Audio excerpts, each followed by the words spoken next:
Hey everyone, so today is 6th May and we are live. Hey everyone, I'm Ronak and I am working here as an LFX intern. I will be your host today for this call. And today I'm joined by with my co-host, um, Pragalva. So talking more about the project, what exactly is Meshery? So Meshery is the sixth highest velocity project in CNCF, and a lot of code moves around here. We are also moving from sandbox to incubation. Despite being a sandbox project, it still has lots of community members, 10,000 plus community members. So we also recently released our Meshery 1.0 release in KubeCon Europe, and a lot of celebrations and great things coming along. So, um, yeah, before starting off the call and moving on to some of the agenda items that we have for the day, we do some housekeeping drills. For example, adding your name in this Google document. You can find the link of it at um, meet.meshery.io/devminutes. I also dropped it in the Zoom chat for reference. But yeah, moving on after you have added your names, we would like to know more about you since this is the most inclusive community I've ever been to. So I request everyone if you can turn on your webcams, and if you have joined this call for the first time, then uh, if it would be very great if you can introduce yourself, give a little bit about your background, where you're coming from, how did you find this community, and it's not just for someone who has joined this call for the first time, but anyone can introduce yourself. And once we are done with some introductions, we'll be moving on to the agenda items.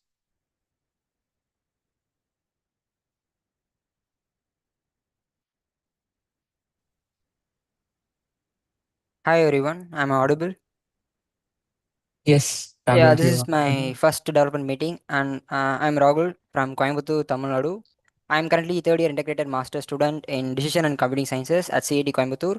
I've been contributing to Meshery and Layer 5 projects and have some experience with the front-end related frameworks along with the HTML, CSS, and JavaScript as well. And that's it. Glad to be here and looking forward to learning from you all. Yeah, thanks, Raghav. Thank you. So this is a very diverse community. We have all the people from coming along from north, south, different countries.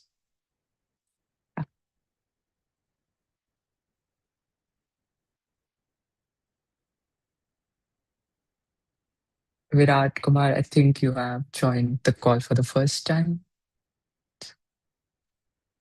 Shrey Pandey.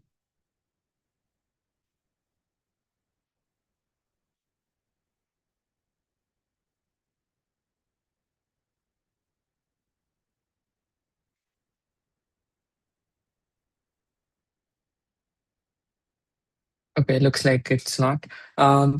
If you want to introduce, you can also uh, just drop it in the Zoom chat if it's not feeling very comfortable to turn on your microphones.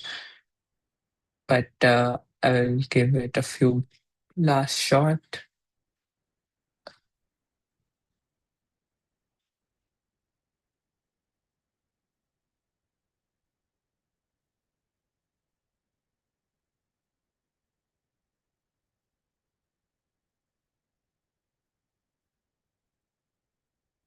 All right, moving on. So, Guanming, your topic is up first. Would you like to talk about the PR that you're working on, the Golang evaluation engine? Okay. Can you hear me? Well, Yes, we can hear you. okay. And oh, sorry, today I'm still outside, so I may won't be able to share the screen. So I will directly talk about my topic. So the first thing I want to share with you is we currently ship the Golang engine and to the production. And currently it has been migrated into the default engine setup.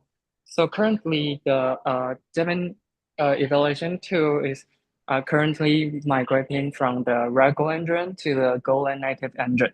And it speed up really fast and reduce a lot of build size. And currently we have identified some concern that need to be fixed.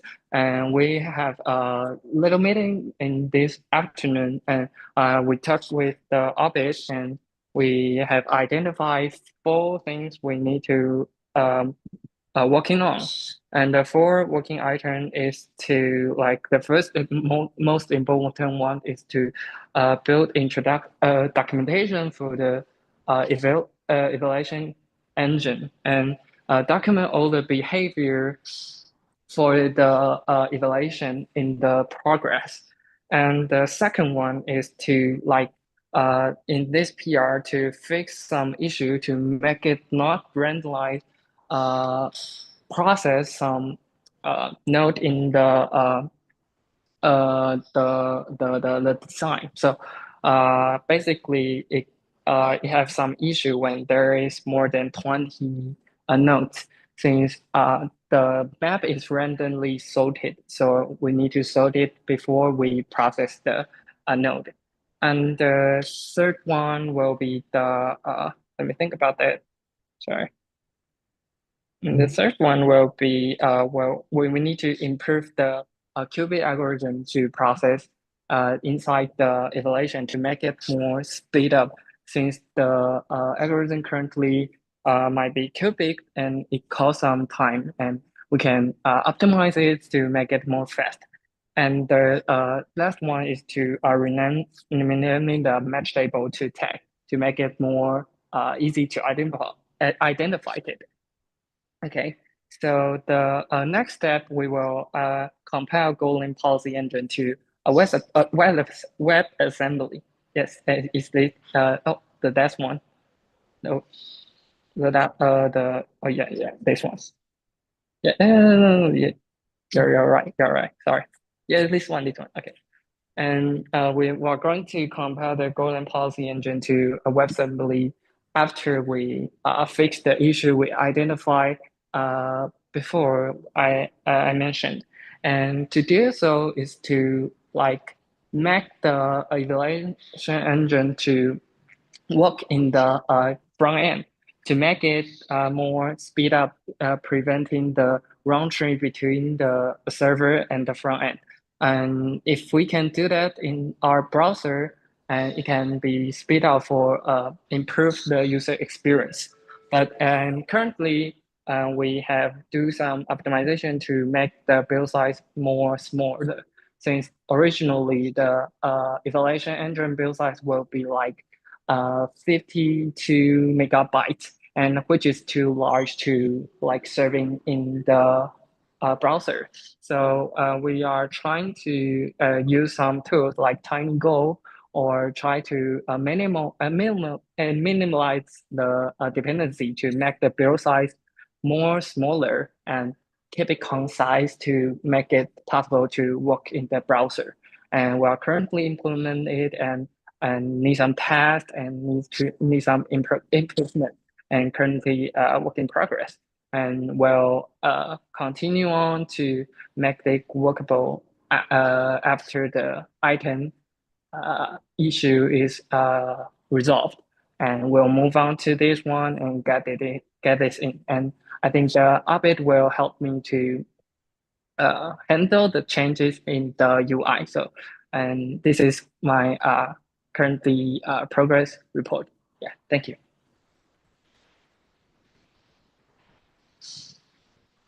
Yeah, thank you, Guanming, for that. Uh, any thoughts for Guanming?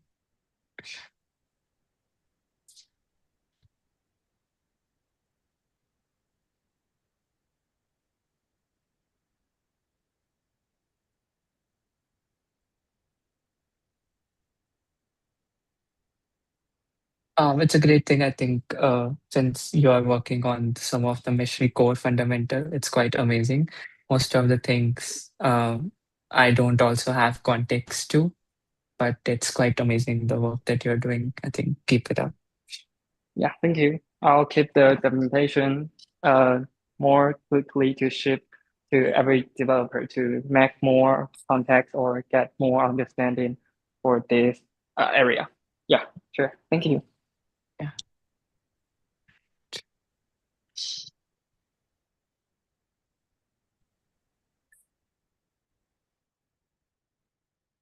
Next topic is next is me.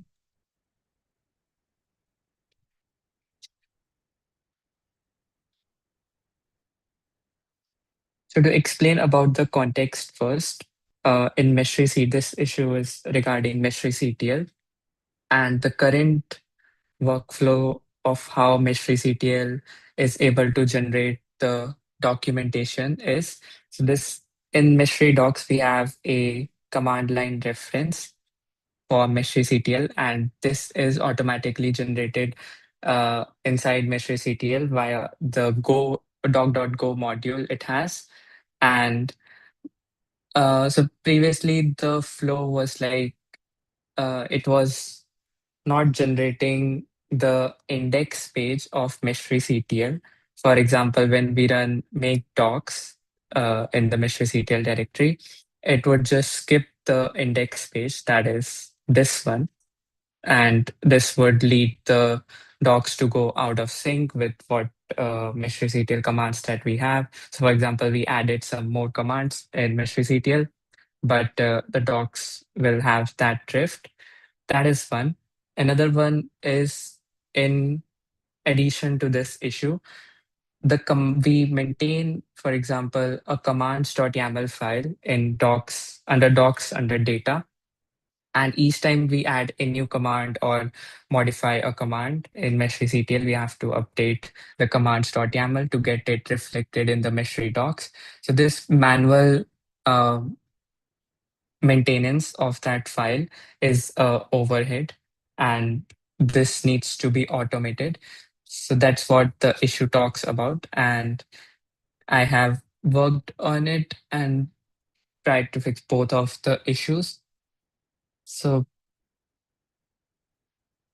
Um, so the main change is in the doc.go module. So it is automating. So the new flow is like whenever we just run make docs. Let me share my other screen.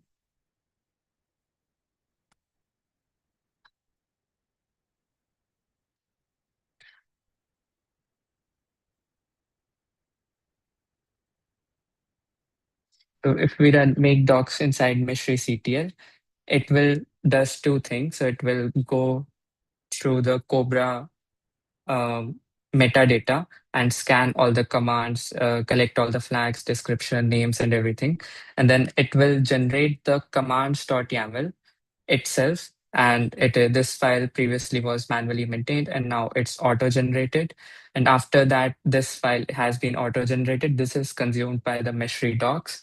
So each time we don't have to update this file whenever we are adding new command. And it also fixes the problem of updating the index page. So it will generate the index page for the Meshery CTL reference. That is,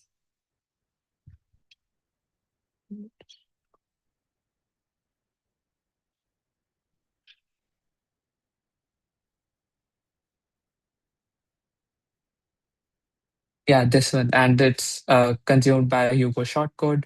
So the source of truth is coming from the commands.yaml file, and it also does some structural changes in the file. So uh, we-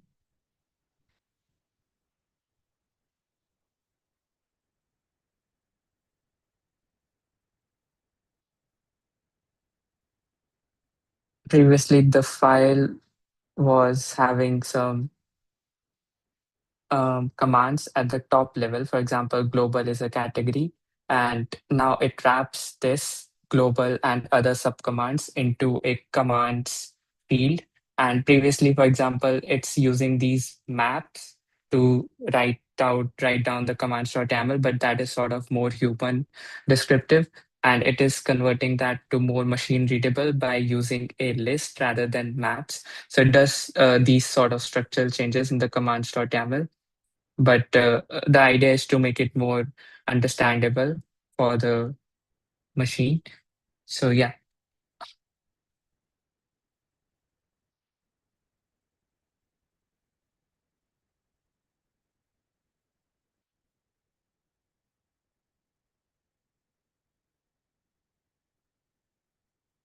would you like to have a look on it, Pravalva? Yeah, I mean it's great to have it automated. I had a question. For the index file, is it coming from the root commands? How do we specify that? So for the index page, it collects all the Cobra metadata, the doc.go module. It has some functions. And then after it has the metadata, it writes that out to the commands.yaml. And that commands.yaml lists out all of the overview of all the commands, subcommands, flags, and whatnot. And then that is consumed by the Hugo shortcode. So the commands.yaml file is only used in um, documenting the index page. The rest, the subcommands, is just directly using the Cobra structure and just directly updating it. So they are not coming from the commands.yaml reference. Yeah, makes sense. Yeah, nice work, Ronak. So yeah. Next up is you, Prabha. Would you like to talk about this one? Yeah. Another important item for today.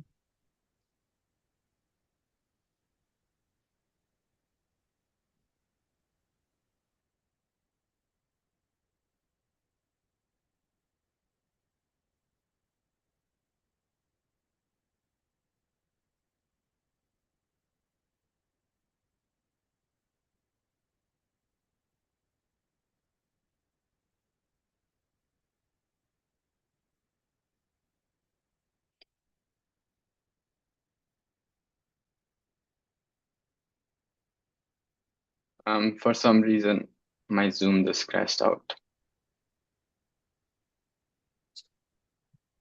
Um, Hello. Yeah, you are audible. Prabha.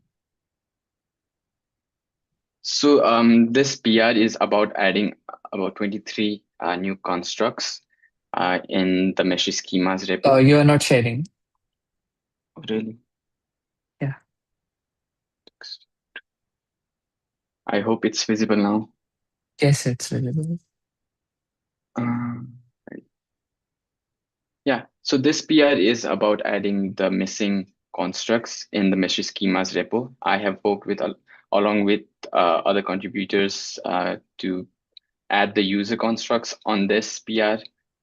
With Suze, Suze had added about 5 endpoints on this, which were active on Meshery/Meshery.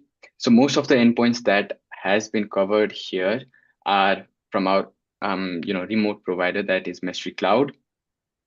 So for the most of the things that has been done is I have taken the endpoints that are active in both the repos and as per if they are active or not, I have done the X annotation and checked out the current implementation and um, added the constructs in the mesh schemas repo. So this is mainly done for the reason so that we become, schema driven and we don't have drifts between our repos, and the schema should be this ultimate source of truth. And that's the way that Meshery approaches the development. It's a schema-driven development, and um, there are still some works that has to be done in this PR, and there are conversations going on regarding, consolidating API endpoints. Meshery has been around for 6 years, so we have some routes that are legacy routes and has been duplicated. So I have created some issues. Oops, this one.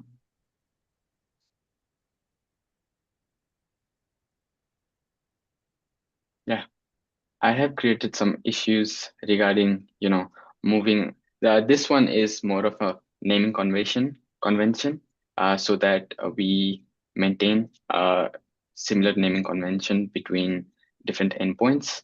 And I have created a bunch of, you know, other issues, and more will be created once the PR lands. Um, and yeah, after this PR lands, all we have to do is I removed the constructs that has been typed locally in Meshery, and we need to import the canonical schemas from Meshery/Meshery schemas.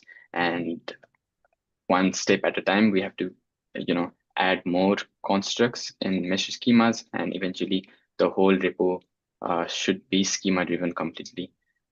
That's the current update regarding this PR. If anybody has any questions, feedbacks.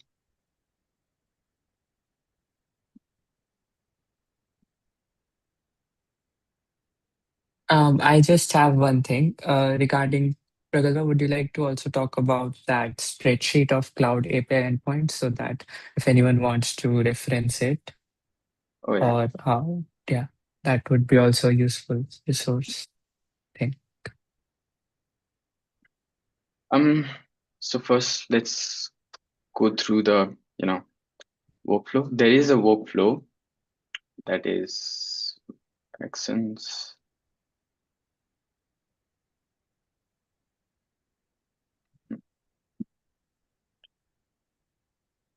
I wonder whether it is consumer or yeah. So firstly, let's talk about what this spreadsheet is. This spreadsheet is currently auditing three repos, that is Meshery, the Meshery that we all know, the local provider, and the another one is the remote provider, which is a private repository. So not everyone here has the access to it. And the other one is Meshery schemas. So this, this spreadsheet currently is like the source of truth for the status of our endpoints regarding which endpoint is active in which consumer, and the status of the annotation that is being done in mesh schemas, and whether or not the handlers are schema driven. So mostly you can see that uh, the answers are true, false, partial, but our goal is to make this all true for both of the consumers. So it's going to be a community effort to do that, because we can see that currently we are missing about 277 endpoints. So these are not purely, single endpoints like this. It also includes the operations. But yeah, we have 277 schemas that are missing, and we would need much help. So for most of the for most of the contributors here, um, we not this one. If you're looking into where to start, or how to even know which are missing from message schemas, other than just go into the repository and scroll through everything, one thing you can do is you can just check out the spreadsheet. It is in the community drive, um, and you can check out the endpoints that are active currently in Meshy server, because you don't have access to Meshy cloud. Otherwise you could have done that too. So these are the endpoints that are currently in Meshery server, that but are not included in schema. So there are whole lots of schemas that needs to be added in the schema repo. But one thing to get yourself familiarized with is most of the Golang structs that has been typed locally are present in uh, models. Yeah. So you can find most of the, Golang structs that these are typed locally here. So a starting point can be to check out the endpoints that are missing the schemas, and then check out the structs, and then you can propose that, okay, I'm ready to create the schemas. And that would be a very, very, very helpful thing for us. Yeah, I hope I covered most of the things. Yeah, definitely makes sense. Any questions for Pragalva?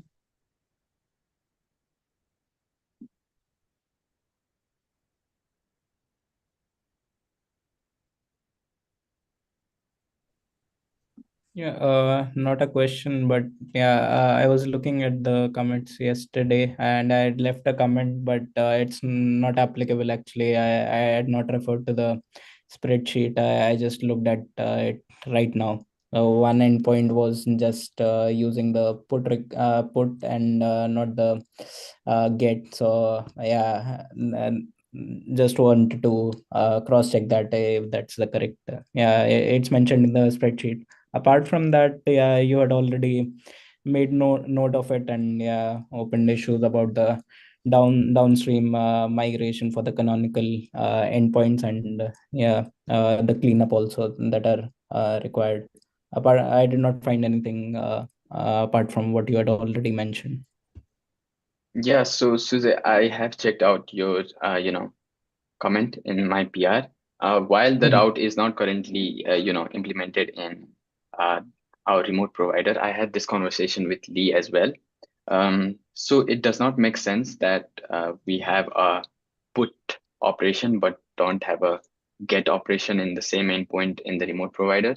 So yeah, I mean, reviews like that, sometimes it's just our guts, like something is wrong, and it just makes the project better. So I think that's going to be an addition in the remote provider. We might be Mhm. adding a get operation for the endpoint as well. So thanks for that. Yeah, just felt yeah, logically it felt yeah, something's wrong. Yeah. Yeah. Anyways, good work. Yeah. Thanks, man. You too. Yeah. Thanks, Pragalva and Suji. Uh, Next is Saurabh. Yeah, hi everyone. Let me share my screen.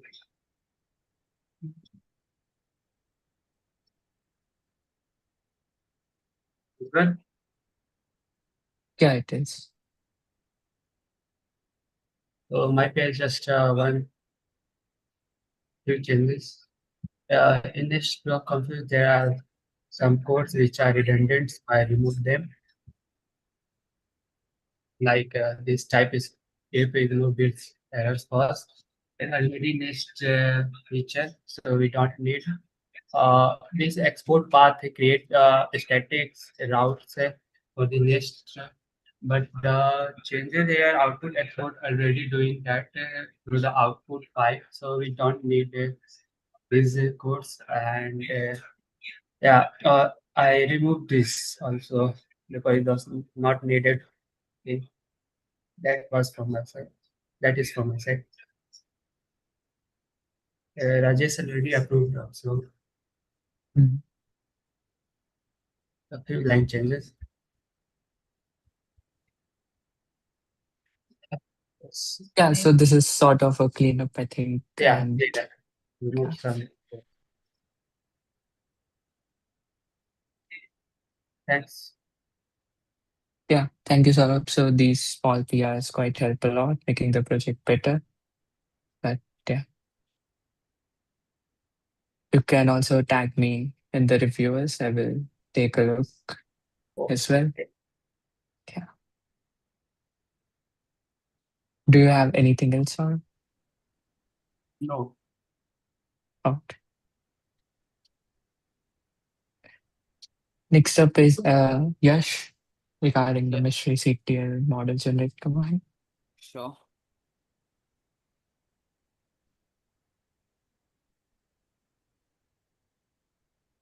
So yeah, I have been working on Meshery CTL model generate command, which will be facilitating us to actually generate the models using the Meshery CTL. We are currently generating models through the manual way, and then with the spreadsheet that we have as a final source of truth. But yeah, I've been working on this project on this PR from so long, and I have made some of the improvements. I got some of the review comments from Lee, as well as from Pragalpa and Matthew. So I have addressed them, and there are some of the test scenarios that I had created. Let me just quickly demo the work that I have done. So I'll be just demonstrating some of the test case scenarios that we should be taking care of. So first of all is with generating the models using a GitHub CRD link. For example, here's the GitHub CRD link for the AWS Glue controller, which will be the modeling the AWS Glue functionality. And the motive of this is to just generate model scaffolds.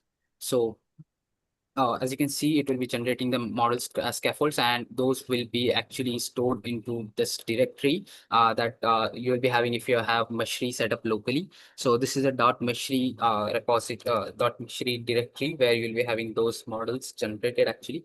There is a doubt that if it should be stored in this directory or not, but I haven't dug deep that much about that. I'll be researching about it. So you can see I had generated some of the models. So it will be generating those models too. For example, the Route 53 controller and the Glue controller. So Glue controller have been generated. You can just inspect it, and it actually follows the standard directory structure that we have in Meshery. Uh, yeah. So it will be generating a correct version too. Currently, the GitHub CRD link that I have pasted was having the version 0.3.3. So it will be having that version too. And this is our version that we use to versioning for the models in Meshery. So you can find the model.json and the components directory there. If you're taking a look at the model.json, so it is actually correctly depicting the schema structure that we are using in Meshery right now. So it will be correctly depicting the versions that we use in Meshery. This is the version currently of the schema that we are on for the Meshery models.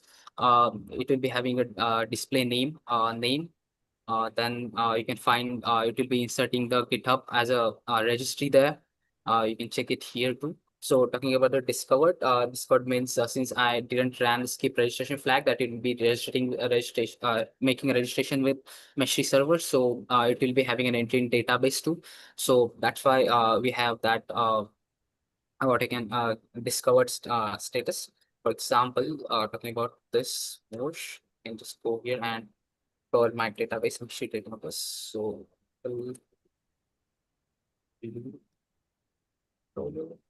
so you can see a recent entry here at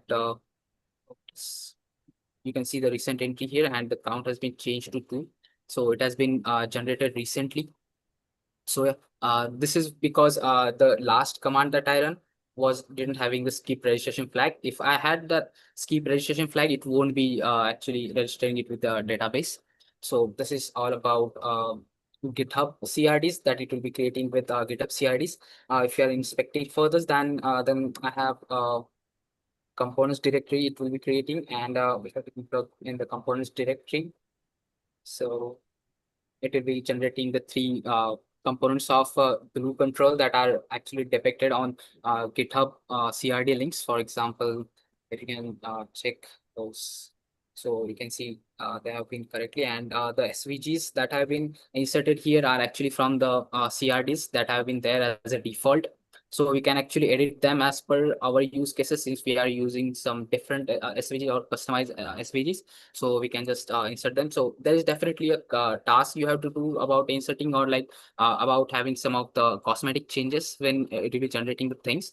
For example, if you're taking a look at the components.json, then it's still having that where it is I guess, yeah, capabilities field null, which won't be letting you to open that specs field that we open on the canvas. So it is still pending, or it is maybe we need to do that manually. So this is about the GitHub CRDs. Now we support Artifact Hub as a registrant tool. So talking about Artifact Hub, let me just quickly find a link for Artifact Hub. I have one. Yes, I have one. Yeah. It is one for the Artifact Hub. I can just generate Antria.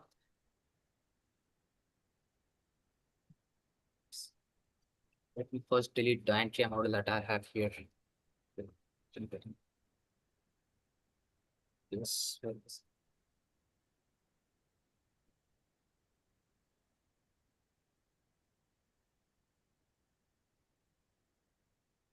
So to be generating from the Artifact Hub, which is actually CRD repository where actually the CIDs for the entry model are stored on the artifact hub, and it will be generating all the artifact hub model components, and total of the 19 components that have been actually registered with those CRDs. And you can take a look at those in this model. You can see new model has been generated called as Antlia. So it is doing the same thing that it is actually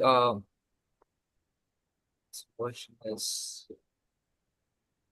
actually doing the same thing. So if you open the model.json, so it has actually correctly inserted artifact hub as a registry here instead of GitHub. But if you check actually the scaffold that I have, what I mean by scaffold is, for those who don't know, so we have a command called as the Meshery here model init command.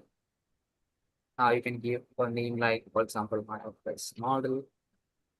When you're generating, it will be generating some of the scaffolds. So what I'm doing is, if you're seeing here, then with the dash T, that means a dash template flag, I have inserting those scaffolds here, the model.json to create the actually those models. So if you're taking a look at my scaffold that I used, so it is actually having a hard-coded uh, artifact hub as a registrant. So previously, before the enhancement I have done, so if you are running that model generate command, it will be conflicting with this field.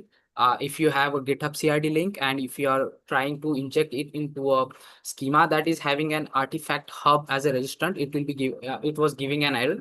So it will be actually now smartly detecting which is registrant is there, which registrant is sitting there, and you can just do this. The motive behind this is to just make sure that the scaffolds you have generated will be actually uh, uh, like you can use them whenever you need, and you don't have to generate a new scaffold each time. So I had generated some of the test cases. Let me show this. So these are some of the test cases, like testing scenarios that I had talked with Lee about also. So it was about the registrant auto injection also. So even if I'm now changing it to the GitHub, or even if I'm keeping it null, it will be actually generating scaffold. It will be inserting it correctly. So let's go it here. Let me generate a new scaffold.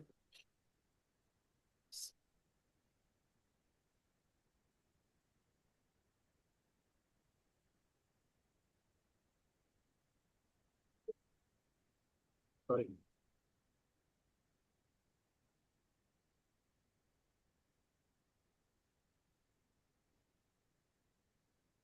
Alright. Yeah, we can just generate a Dapper model for now. Let me just delete the older Dapper model here that I have created.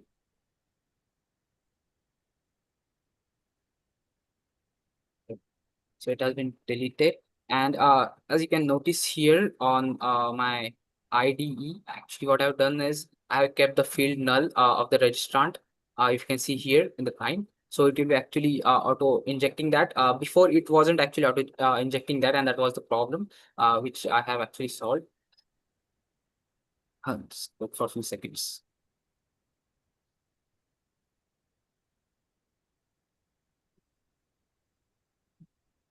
Since Dapper is having some of the high components or a high number of components, it will be taking the time. However, it depends on the number of components each CRD holds. So it was considering like 7 components, so it took time. So you can check that model actually generated here. Uh, so Dapper. So this is the version that actually Dapper uses currently with the CRDs.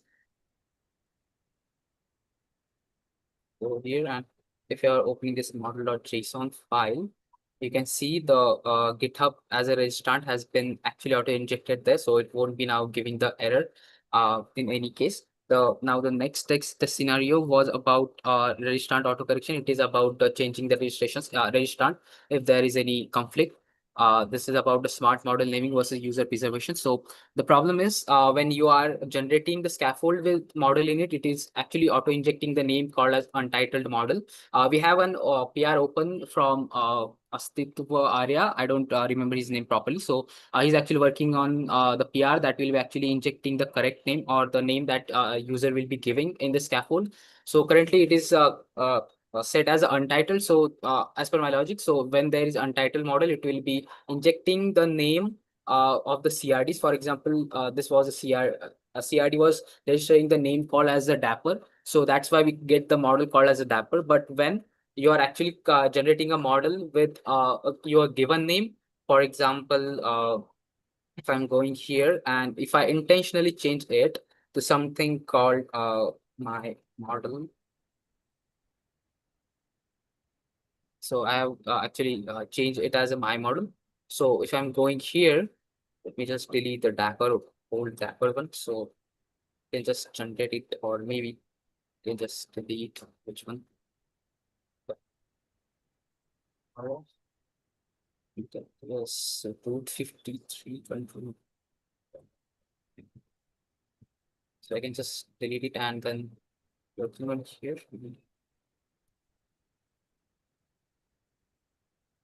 So it will be actually respecting the name that I have been actually assigned to here. For example, my model. So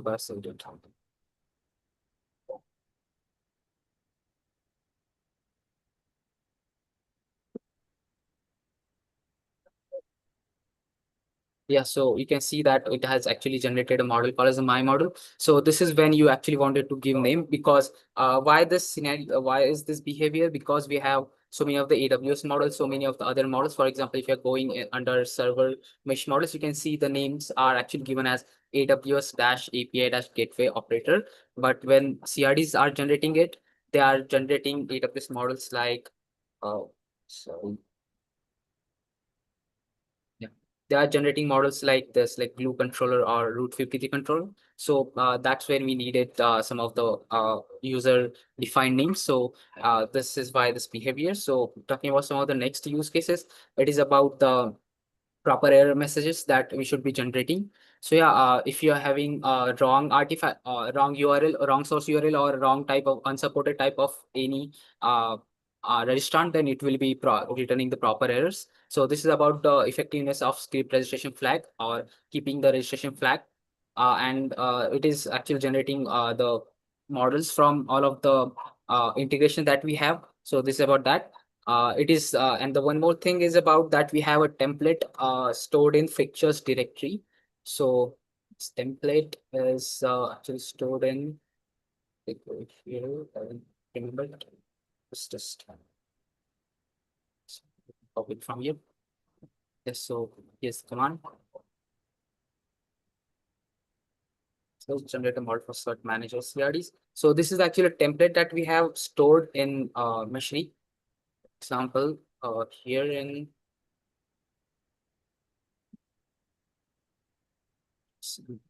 so this is this kind of template we can use. This is a legacy method that was actually that is actually supported. So you can just generate model using this type of uh, what I can say this type of template, and it will be generating the models. For example, like this, that it has generated the model. So the both are working, and there is a backward compatibility too here.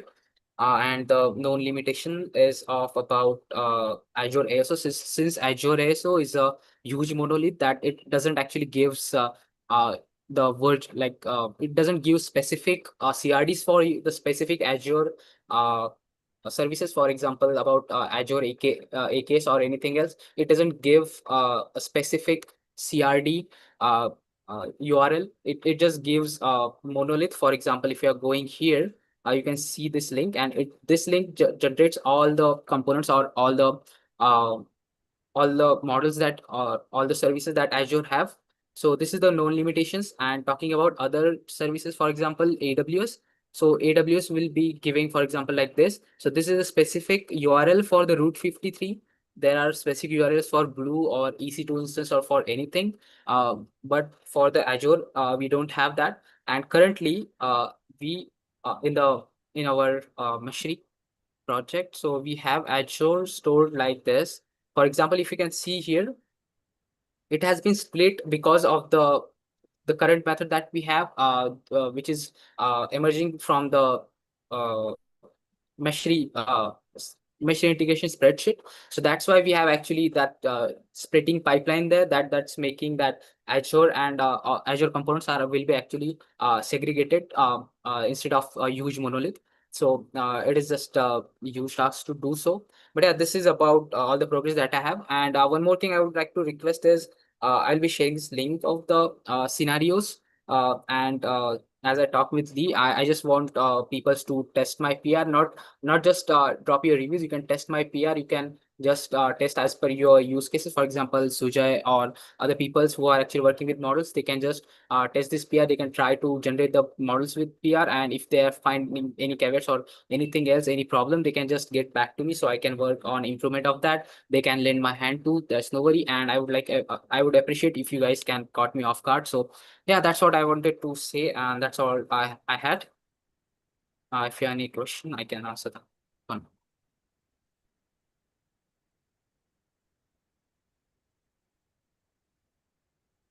So yes, I had a question.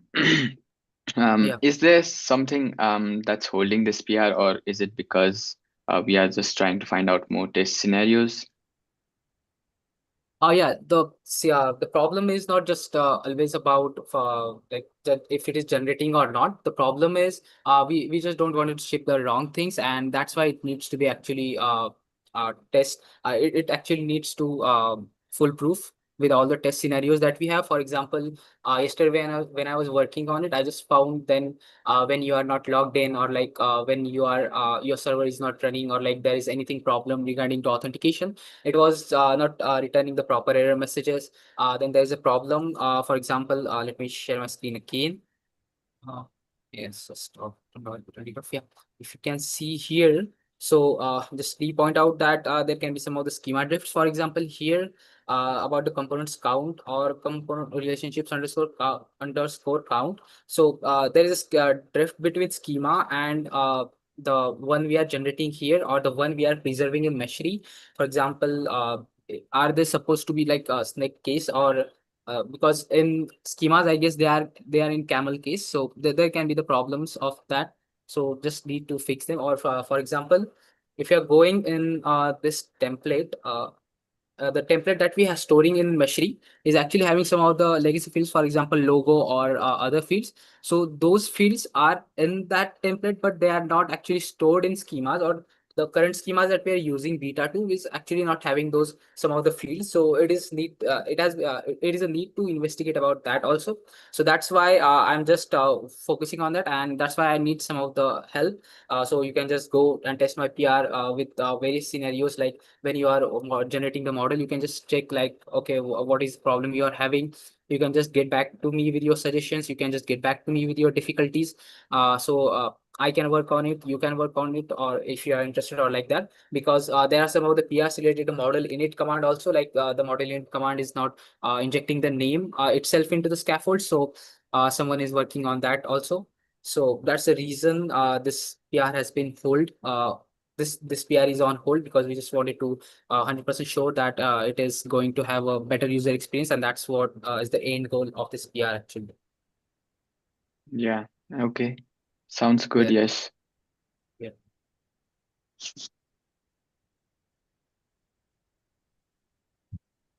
Thanks, Yash. I was also mentioning the very same thing. Would you like to drop the link of this document as well for Yeah, other yeah, people to collaborate on it? Yeah. sure. You can just You check might. with those scenarios, or maybe you can just comment so I can test with those scenarios, your scenarios also. So I'll be sharing the link. Yeah, Hi, yes, am I audible? yeah, you are. Yes, actually, this is my first time looking at Meshery's CTL. So, actually, really wanted to know why we are using model generation as I'm really a beginner in this journey. So, I really want an overview context for that. Oh yeah, really good If you, question. yeah, please. Yeah. So let us me share my screen again. So I have you think, ever been? Yeah, Yash, I think we still have two more agenda items, yeah, and yeah. let's just continue this in the Slack so Yeah, that we can Utkarsh, you cover can it. you can DM me on Slack. I might be having an huddle with you, so I'll be explaining you all the things interactively. No worries. Yeah, sure, it's fine. Yeah, Yeah, I would like to offer one suggestion. If you can want to keep things public, so that is also a very good thing for other people to understand. But yeah, next is Sarthak, would you like to talk about your agenda item? Yes. First I'll share my screen. Let me see if I can today.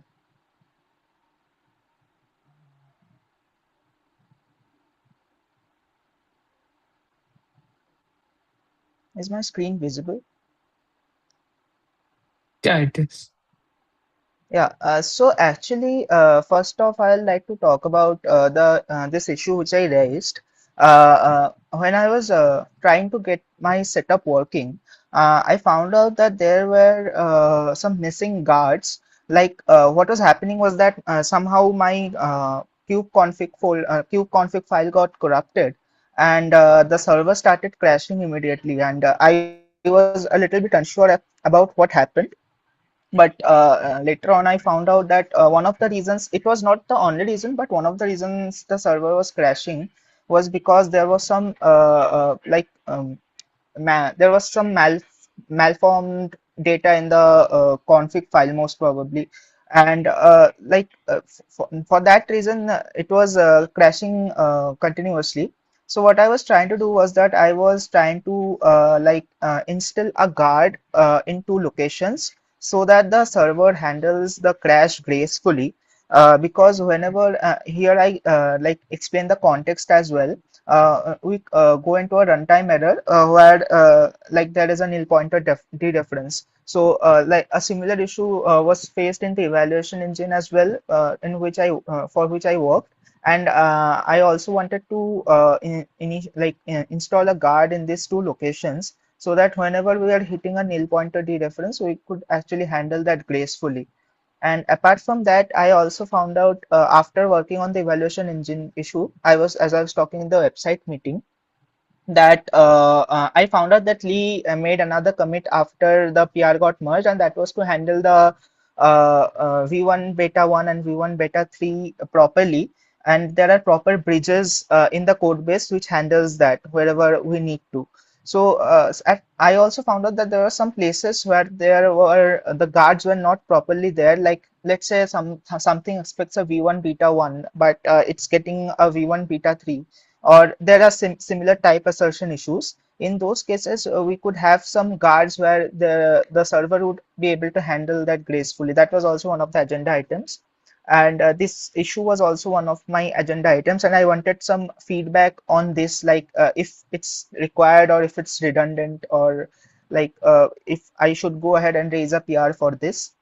This was my first agenda. And the another issue which I was facing is that whenever I'm trying to get my local setup running, just a minute, this is coming in the way. Okay, how do I remove this? I'm not even sure. You can go to hide floating meeting controls. That Uh, one. yeah, thanks. So yes. So the issue I was facing here is that even in the cloud version of Playground, I was facing this issue. So I'm in playground.meshery.io. Actually, I was not facing this issue quite a few days back. I was not. It was working totally fine. But right now, whenever I'm trying to connect the clusters, I'm getting some permission errors, and I'm not sure why this is happening, if some policy changed or something, but this was also happening when I was trying to get my local setup running, and every time I was hitting this page, and none of these not even the icons here are rendering. And what I tried with my local setup was that I tried to change the provider base URL, which takes us to cloud.meshery.io, as which registers cloud.meshery.io as the remote provider.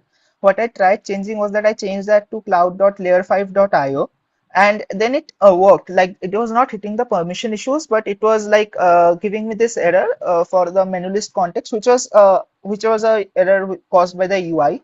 So I tried fixing that as well, and I got to this point. The issue was that there was a menu item issue, and I think Saurav also went through that as well.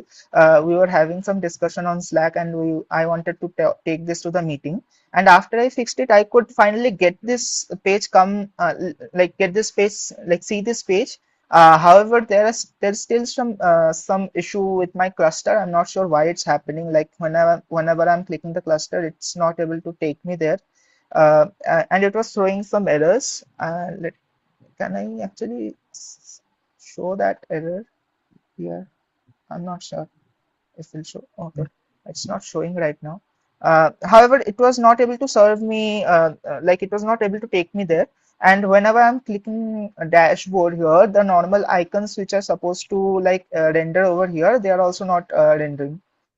So this was one of the other issues which I was facing during my local setup, and apparently some of the other folks were also facing this issue. So I needed some guidance regarding this.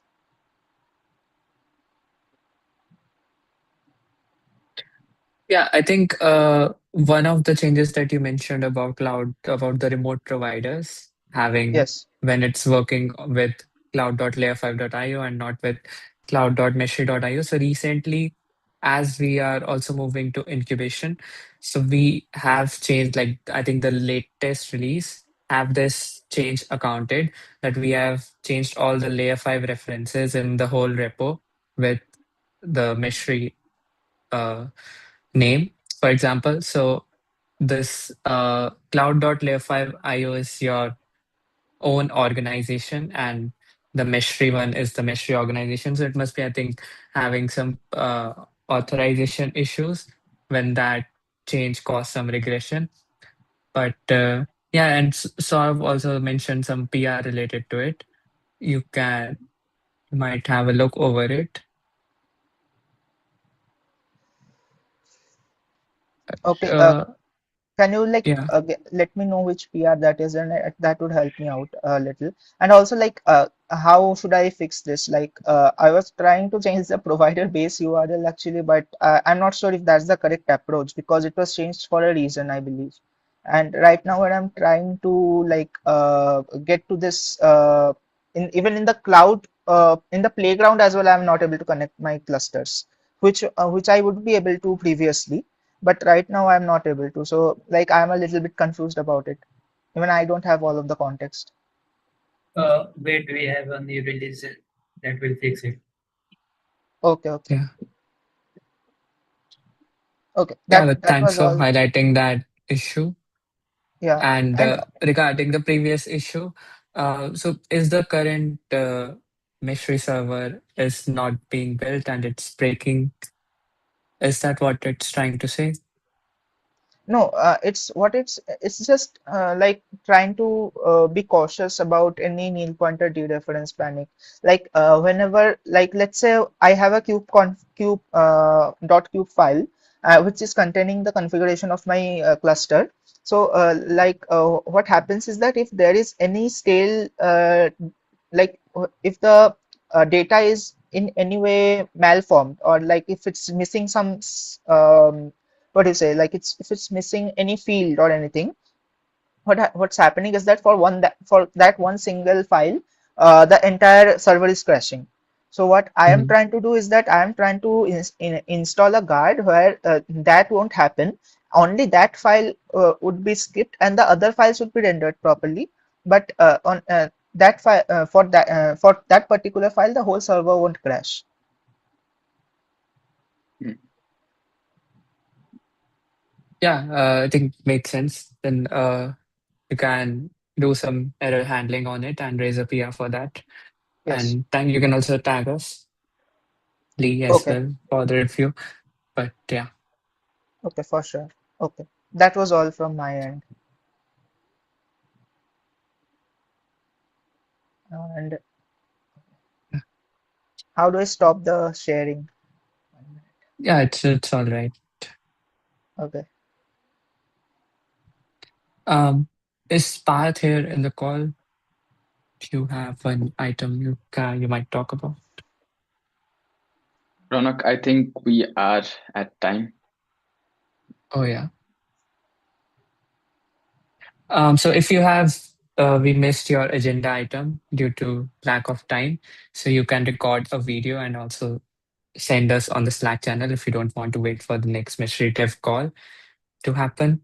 But yeah, we do have the certified Meshery contributor call on Fridays, where Yash would be talking about relationships. So he has conducted a previous session on relationship, and you can find all of the sessions recorded on the Meshery YouTube channel.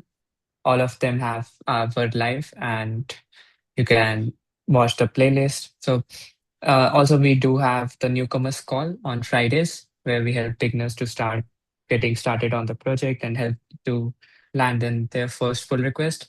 So you can also join that call as well. You can find all the links to all of the meeting minutes and the calls in the Layer 5 calendar. And yeah, so we'll be seeing you on Friday mostly. Um, so thanks for joining, everyone. Have a great day.